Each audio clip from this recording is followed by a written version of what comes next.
Assalamualaikum warahmatullahi wabarakatuh. Salam sejahtera bagi kita semua. Perkenalkan, nama saya Adi Kurniawan. Pada kesempatan kali ini, saya akan menyampaikan sebuah layanan dasar tentang karir. Sebelum kita lebih lanjut, alangkah baiknya kita berdoa terlebih dahulu agar kita mendapat berkah dan sehat selalu dan juga materi kali ini bisa terserap dengan baik. Berdoa menurut agama dan kepercayaan masing-masing dimulai. Berdoa selesai. Oke, kita belajar lebih lanjut. Kalau kemarin kita sudah mendapatkan video tentang informasi perguruan tinggi mulai dari jalur masuknya, mulai dari apa itu perguruan tinggi dan lain-lainnya, kita sekarang tentang perencanaan karir dengan tema kemanakah aku setelah lulus nanti. Oke, setelah lulus nanti kita mau kemana? Tujuan kita untuk kali ini kita hanya bukan untuk kelas 12 tapi kelas 10 dan kelas 11, yaitu tujuan layanan kali ini untuk memahami pentingnya masuk perguruan tinggi setelah lulus SMA dan memahami potensi yang ada dalam diri kita, terus mampu menentukan perencanaan untuk mencapai life goal. Apa itu life goal? Life goal adalah tujuan hidup kita agar hidup kita lebih berarti dan bermakna. Oke, setelah lulus SMA, kuliah atau kerja ya? Kuliah atau kerja. Nah, masih banyak orang yang bingung setelah lulus kuliah, setelah lulus SMA kita kuliah atau bekerja. Oke. Kalau kuliah ambil jurusan apa ya? Bagaimana nanti kalau saya salah ambil jurusan? Saya kalau ambil jurusan X, besok kerjanya jadi apa ya? Saya ingin masuk jurusan A, tapi nilai saya segini, kurang atau tidak ya? Bisa masuk atau tidak ya?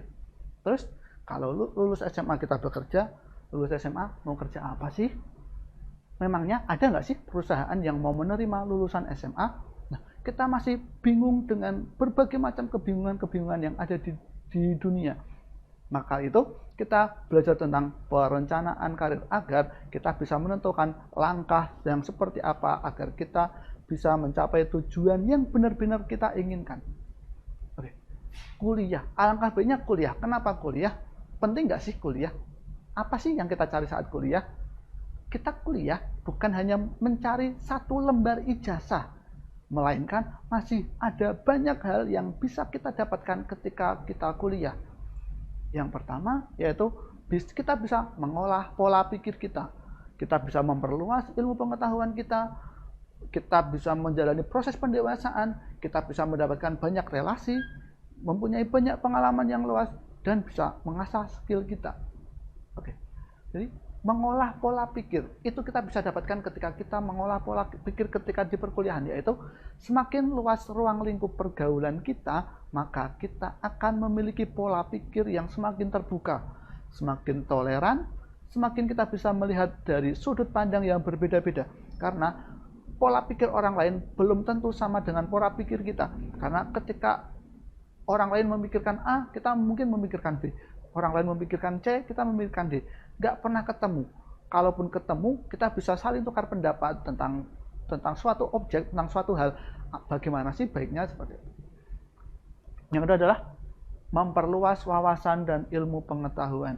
Kita tahu di kampus merupakan gudang ilmu yang sangat banyak. Jadi, sudah pasti kita akan mendapatkan banyak ilmu pengetahuan yang kita cari. Khususnya apapun yang kita minati. Contohnya kita minat dengan olahraga, ya benar, di SMA kita masih dapat pelajaran olahraga, tetapi hanya masih pelajaran dasar-dasarnya saja, belum sampai mendetail tentang olahraga. Cara berlari yang bagus, kalau di SMA kan kita hanya praktek tentang lari, kita belum dijelaskan bagaimana cara berlari yang bagus. Terus bagaimana sih cara kita bisa berlari dengan paling cepat. Kita kalau di SMA hanya diajarkan dasar-dasarnya saja, belum kita belajar yang lebih mendetail. Jadi ketika kita kuliah di kampus, kita bisa mendapatkan ilmu pengetahuan yang sangat luas dan lebih detail daripada yang kita dapatkan di SMA. Terus yang ketiga adalah proses pendewasaan. Memang ketika di SMA kita kalau mengerjakan tugas itu selalu didorong guru kita. Kita belajar, kita dibantau guru kita, dipantau terus. Mengerjakan PR juga sering ditanyakan, bagaimana PR-mu, tugas belum dikumpulkan, bagaimana tugasmu, ayo segera dikumpulkan, kita sudah melewati masa tenggang. Tetapi ketika kalian di bangku kuliah, tanggung jawab diri sendiri ada pada diri kita sendiri dan kesadaran diri kita. Karena ketika di perkuliahan, tugas itu diberikan di awal perkuliahan, tapi nanti di akhir kuliah baru dikumpulkan. Tidak setiap pertemuan dikumpulkan. Memang ada yang setiap pertemuan dikumpulkan, tetapi endingnya bakal di bagian paling akhir perkuliahan, di akhir semester itu dikumpulkan. Dan dosen atau guru, kalau di perkuliahan kita sebutnya dosen, yang kalau di SMA kita sebutnya guru, tidak akan menanyakan, tetapi ujung-ujungnya nanti nilai kita akan mendapat nilai yang sangat buruk, atau kita bahas di perkuliahan nilainya adalah E, yang berarti kita harus mengulang mata kuliah itu lagi di semester depan. Kalau kita mengulang mata kuliah di semester depan lagi, maka kita akan menyia-nyiakan waktu kita di perkuliahan dengan mata kuliah yang sama. Jadi di perkuliahan kita dituntut untuk bersikap mandiri dan tanggung jawab pada diri kita, karena kita harus bersikap adaptif. Artinya itu adalah proses gimana cara kita untuk beradaptasi di lingkungan perkuliahan. Itu yang dinamakan dengan proses pendewasaan. Oke. Yang selanjutnya adalah relasi atau hubungan dengan orang lain. Jadi ruang lingkup perkuliahan itu sangat-sangat luas.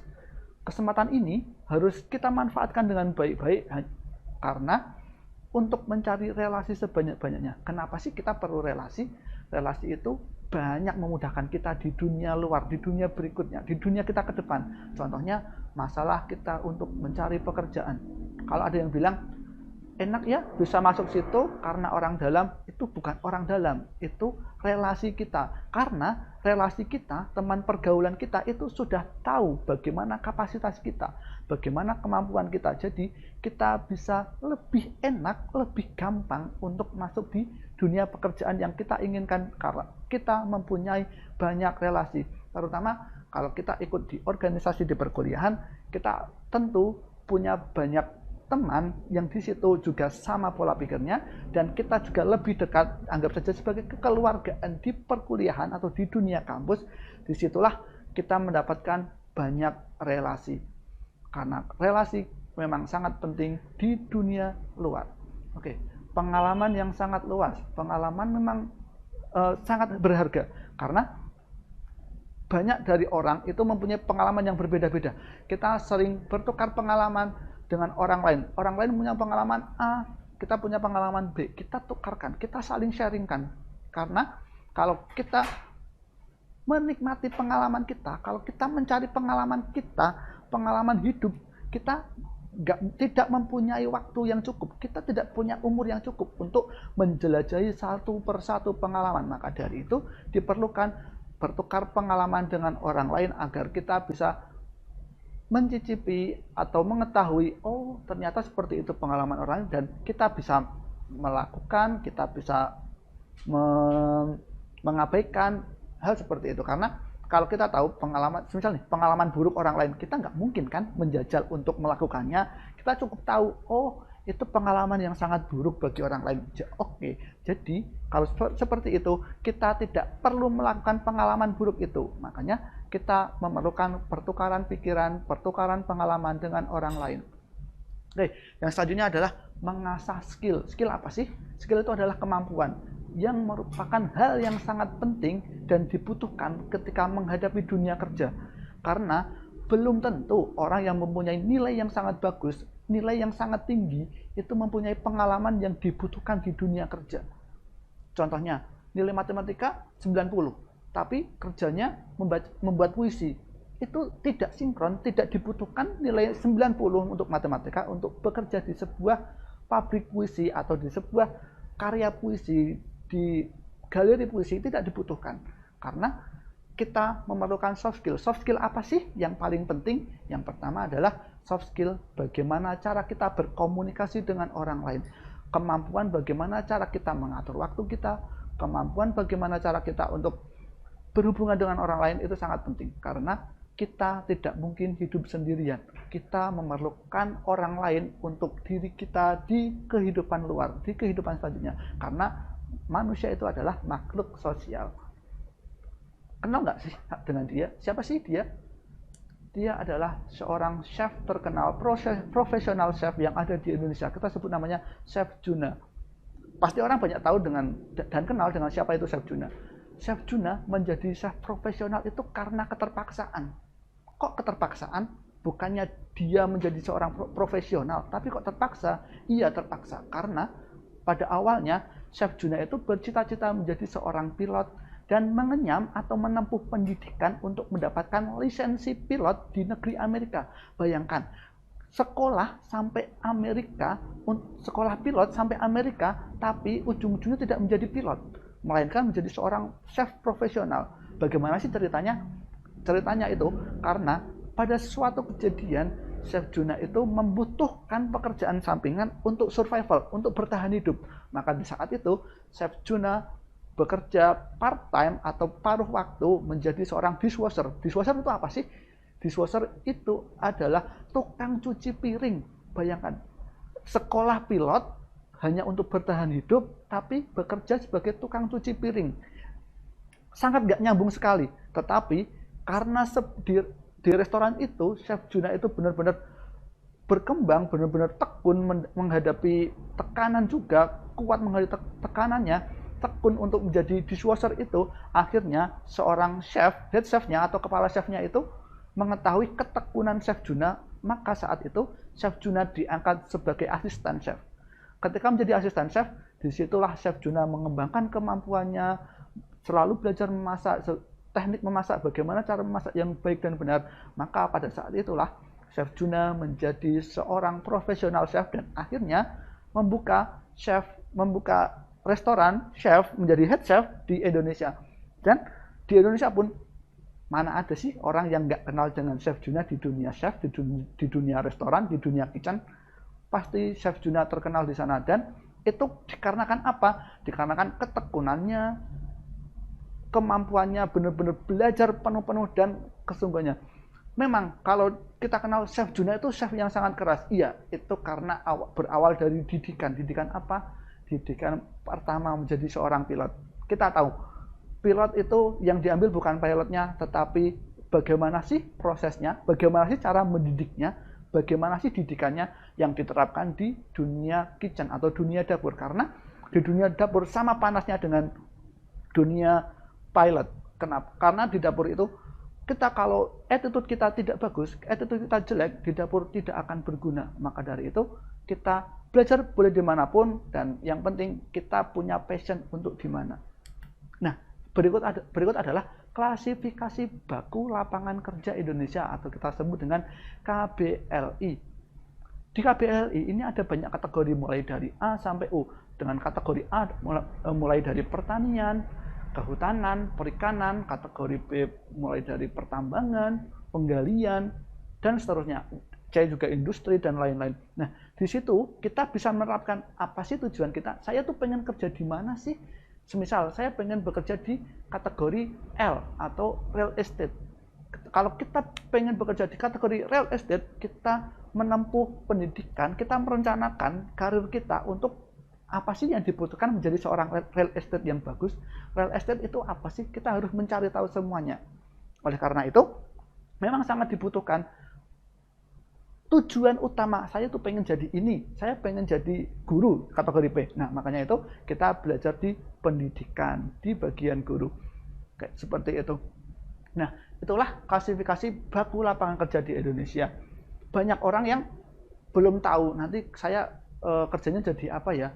Kalau belum tahu, maka dari itu saya sarankan kalian membuka klasifikasi baku lapangan kerja di Indonesia ini, dan kalian kemudian tentukan, diskusikan dengan keluarga, dengan teman, dan yang penting adalah diskusikan dengan hati kita sendiri, pikiran kita sendiri, saya mau kemana. Setelah itu kita terapkan, kita rencanakan langkah-langkah yang seperti apa untuk mencapai hal tersebut.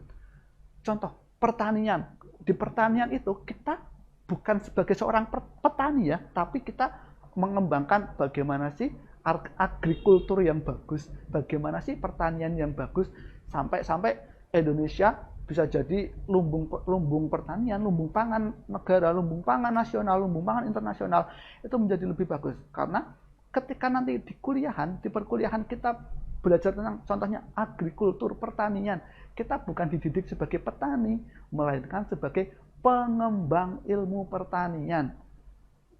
Nah, kalau kita sebagai seorang pengembang, otomatis derajat kita lebih tinggi dari seorang petani. Walaupun memang petani memang kita sangat butuhkan, karena memang sangat saling terhubung, saling membutuhkan. Petani membutuhkan pengembang agar bagaimana menghasilkan banyak produksinya biar banyak, itu kita membutuhkan seorang pengembang. Seperti itu. Jadi setelah melihat pembelajaran kali ini, setelah melihat layanan dasar ini tentang karir ini, saya sarankan semuanya tolong buatlah sebuah klasifikasi dan perencanaan klasifikasi baku lapangan kerja. Saya pengen jadi ini, silahkan dibuat dan direncanakan saya mau jadi apa, dan setelah itu kemudian tentukan langkah-langkah apa saja yang kita butuhkan untuk mencapai itu. Oke. Seperti itu. Jadi demikian yang bisa saya sampaikan, kurang lebihnya saya mohon maaf apabila banyak kesalahan. Terima kasih. Wassalamualaikum warahmatullahi wabarakatuh. Sampai jumpa di video berikutnya.